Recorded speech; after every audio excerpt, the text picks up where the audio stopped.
My name is N. Siranjeevi. I am glad to say that I have cleared Indian Coast Guard SSB process. ஆப்பர்ச்சுனிட்டியில் வந்துட்டு ஒரு success இருக்கும், ஒரு failures இருக்கும். So அது எப்படி நம்ம ஃபேஸ் பண்ணணும்னு தெரிஞ்சுக்கணும். ஸோ அதுலேருந்து எப்படி நம்ம லேர்ன் பண்ணி நெக்ஸ்ட் ஸ்டேஜுக்கு, அதாவது ஒரு சக்ஸஸையும் ஒரு ஃபெயிலியரையும் ஒரே மாதிரி தான் ட்ரீட் பண்ணணும். ஏன்னா both are temporary. So first of all I like to thank the vision defence team for helping me in clearing the process.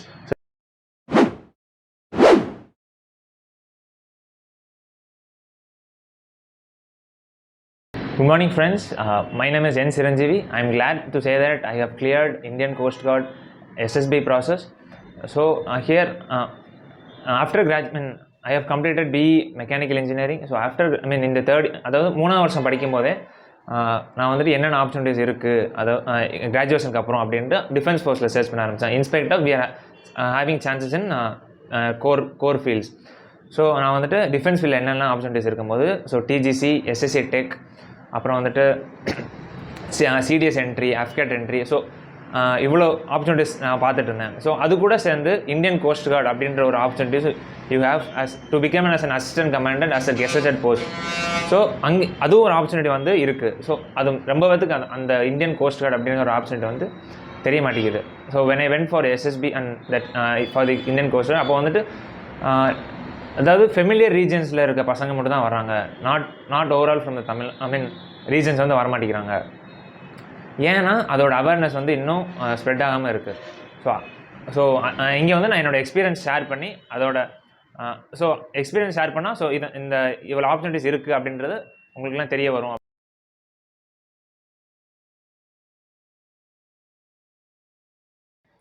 Indian coast card common admission test அப்படின்ற ஒரு டெஸ்ட்டை வந்து இப்போ கண்டக்ட் பண்ணுறாங்க. அந்த டெஸ்ட்டு முடித்த பிறகு தான் நம்ம வந்துட்டு எஸ்எஸ்பி ப்ராசஸ்க்குள்ளே போகிறோம். எஸ்எஸ்பி ப்ராசஸ் எப்படி இருக்குது அப்படின்னா 2 ப்ராசஸாக இருக்குது, பிஎஸ்பி, எஃப்எஸ்பி.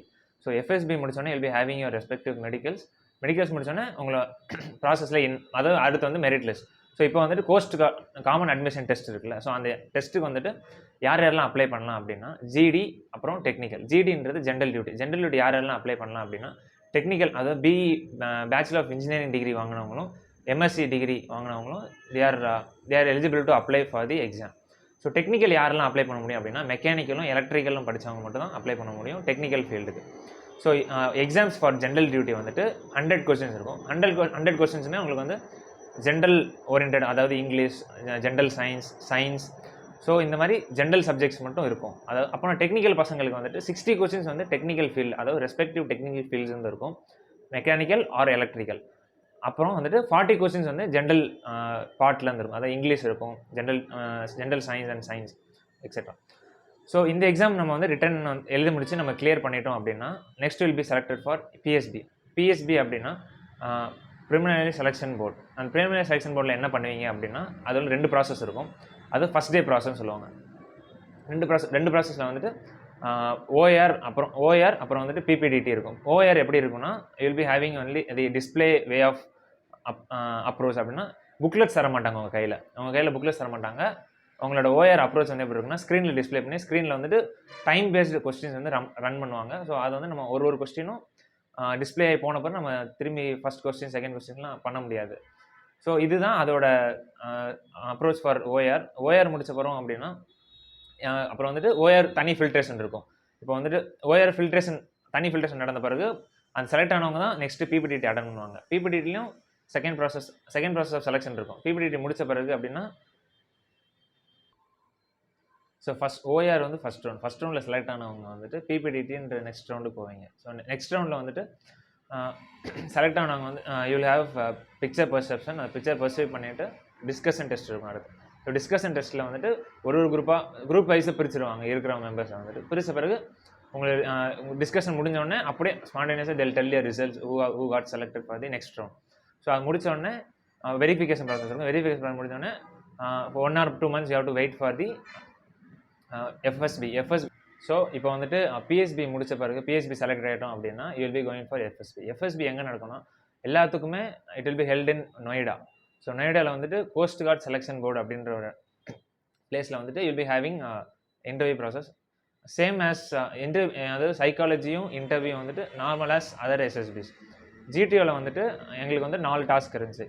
என்னென்ன டாஸ்க்னா group discussion, group learning exercise, lecturette, அப்புறம் வந்துட்டு இண்டிவிஜுவல் அப்டக்கிள்ஸ். ஸோ இந்த 4 ஈவெண்ட் இருந்துச்சு. இந்த பேஸ்ட் ஆஃப் 4 ஈவெண்ட்ஸ் வச்சு செலக்ட் பண்ணாங்க. ஸோ அது இப்போ 5 டேஸ் வந்து நாங்கள் ஸ்டே பண்ணியிருந்தோம். After 5 days they told the results. So I was very happy of getting selected in the part of Indian coast guard. இதுக்கப்புறம் வந்துட்டு லைஃப்பில் வந்துட்டு எல்லா ஆப்பர்ச்சுனிட்டிஸும் வந்து ப்ராப்பராக யூஸ் பண்ணணும். அதாவது என்னென்ன ஆப்பர்ச்சுனிட்டிஸ் இருக்குதுன்னு நம்ம தெரிஞ்சுக்கிட்டாலே so we are going in correct path அப்படின்ட்டு நான் வந்து ஒரு கரெக்ட் அசம்ஷன் வந்து நம்மளுக்கு தெரிஞ்சிடும். நம்ம வந்துட்டு எந்த பாத்தில் போகிறோம் வைக்கிறோம் அப்படின்ட்டு நம்ம கரெக்டாக ஒரு ப்ராக்ரஸ் இருந்தால் அவன் வந்துட்டு even though continuous failure you can get cleared in your forthcoming FSBs SSBs. So வந்துட்டு ஒரு இதில் அவுட் ஆகிட்டோம், டவுன் ஆகிட்டோம் அப்படின்னா you should not leave you should keep motivating. Self motivation is most important in your process. அதாவது preparation ப்ராசஸில் வந்து self மோட்டிவேஷனும் ரொம்ப ஒரு முக்கியமான ஒரு இது முக்கியமான ஒரு கேரக்டர் மாதிரி. ஸோ இப்போ வந்துட்டு எஃப்எஸ்பி கிளியர் பண்ணிட்டேன். ஆஃப்டர் கிளியரிங் எஃப்எஸ்பி வந்துட்டு ஸோ மெடிக்கல் டெஸ்ட்லாம் இருக்கும். மெடிக்கல் டெஸ்ட் கிளியர் பண்ணால் மெரிட் லிஸ்ட் வந்துட்டு. ஸோ நான் மெரிட் லிஸ்ட்லாம் செலக்ட் ஆகிட்டேன். So I am very happy and I made my parents and friends very proud. So I also feel happy of making them proud.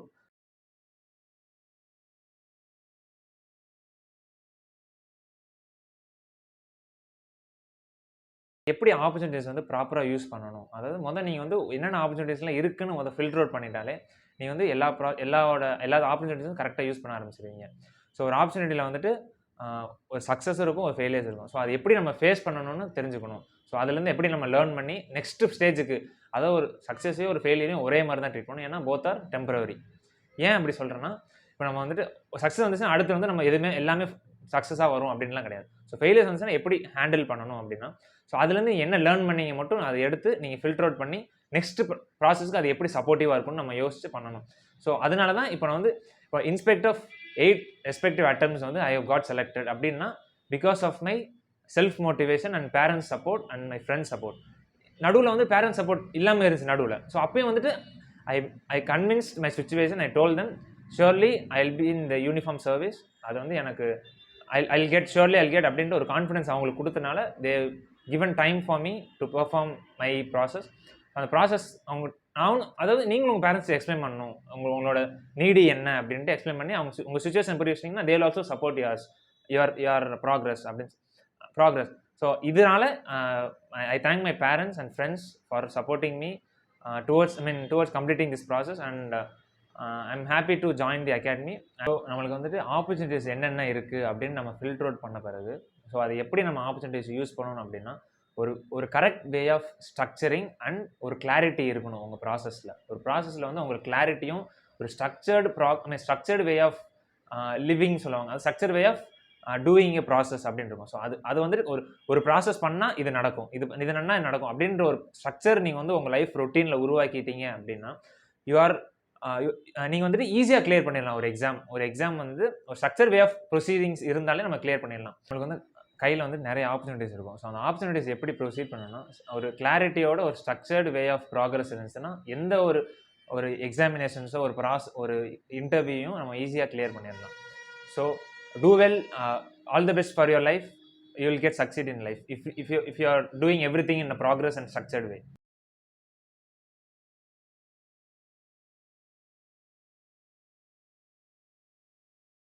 So first of all I like to thank the Vision Defense team for helping me in clearing the process. So எப்படி என்ன help பண்ணாங்க அப்படின்னா in psychology, in GTO and interview. So in psychology எப்படி help பண்ணாங்கன்னா, so நம்ம வந்துட்டு எவ்வளோ தான் நம்ம ஸ்டோரிஸ் எழுதி ப்ராக்டிஸ் பண்ணாலும் அது கரெக்டான ஃபீட்பேக்ஸ் இருந்தால் மட்டும்தான் நம்மளை வந்து கரெக்டாக இம்ப்ரூவ் பண்ணுறோமா இல்லையான்னு நம்மளுக்கு தெரிய வரும். ஸோ அந்த இம்ப்ரூவ்மெண்ட்ஸ் வந்து எனக்கு வந்து with irrespective of continuous feedbacks எனக்கு வந்து தெரிஞ்சு என்னோட இம்ப்ரூவ்மெண்ட் அதாவது செல்ஃப் சாட்டிஸ்ஃபேக்ஷன் இருந்துச்சு. நம்ம இம்ப்ரூவ் ஆகிறோம், நம்மளோட சைக்காலஜி வந்துட்டு கரெக்டாக நம்ம ப்ராக்ரஸை இம்ப்ரூவ் ஆகுதுன்னு எனக்கு ஒரு ஃபீல் இருந்துச்சு. ஸோ இந்த continuous efforts in feedbacks with accepting feedbacks எனக்கு வந்து நான் சைக்காலஜி வந்து ஒரு நல்ல ப்ராக்ரஸாக இருந்துச்சு. ஸோ கம்மிங் டு இன்டர்வியூ வந்துட்டு டீட்டெயில்டு டிஸ்கஷன் நடந்துச்சு. எப்போனா after having 1 hour of interview progress. So interview process முடிஞ்ச பிறகு உங்களுக்கு செப்பரேட்டாக கூப்பிட்டு they'll give a detailed discussion. என்னென்னா எந்த பிளேஸில் நம்ம இம்ப்ரூவ் பண்ணணும், எங்கள் பிளேஸ்லலாம் you have to எங்கெங்கெல்லாம் நம்ம கம்யூனிகேஷன் ஸ்கில்ஸ் டவுன் ஆச்சு, எங்கெங்கெல்லாம் நம்ம இம்ப்ரூவ் பண்ணுறோம். ஸோ நம்மளோட வீக்னஸ் நம்மளோட ஸ்ட்ரென்த் வந்துட்டு அப்படியே ஃபில்டர் அவுட் பண்ணி they'll tell us.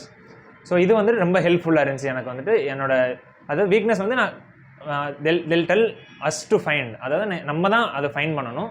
இருந்தாலும் நம்ம எங்கெங்கெல்லாம் டவுன் ஆகணும், எங்கெங்கெல்லாம் அப் ஆகணும் அப்படின்ட்டு they'll give feedbacks. அந்த ஃபீட்பேக்ஸ் எனக்கு ரொம்ப ஹெல்ப் பண்ணுச்சு இந்த ப்ராசஸில். ஸோ ஜிடிஓ ப்ராசஸில் எப்படி எனக்கு ஹெல்ப் ஆச்சு அப்படின்னா, நம்மளுக்கு வந்துட்டு நிறைய ஆக்டிவிட்டிஸ் இங்கே கனெக்ட் பண்ணுவாங்க, ரெகுலராக கண்டக்ட் பண்ணுவாங்க. என்னென்னா குரூப் டிஸ்கஷன்ஸ் வந்து வீக்லி த்ரைஸ் நடத்துவாங்க. அதாவது வித் 2 topics ஈச் டே. நம்ம கரெக்டாக டிஸ்கஸ் பண்ணுறோமா, கரெக்டான ஃபீட்பேக்ஸ் எப்படி நம்ம குரூப்பில் பிஹேவ் பண்ணுறோம், நம்ம வந்துட்டு இப்போ குரூப்பில் வந்துட்டு நம்ம எப்படி பாயிண்ட்ஸ் அக்செப்ட் பண்ணணும், எப்படி நம்ம ஹம்பிளாக பேசணும் குரூப்பில் அப்படின்ட்டு எனக்கு சொல்லி தந்தாங்க. அது மாதிரி it was helpful for my process. அப்புறம் வந்து குரூப் பிளானிங் எக்ஸசைஸில் என்ன பண்ணாங்க அப்படின்னா, வி ஹேட் மல்டிபிள் ஆக்டிவிட்டீஸோட ஃபீட்பேக்ஸ் நிறைய கிடச்சிச்சு. அந்த ஃபீட்பேக்ஸ் தான் most important to correct one self.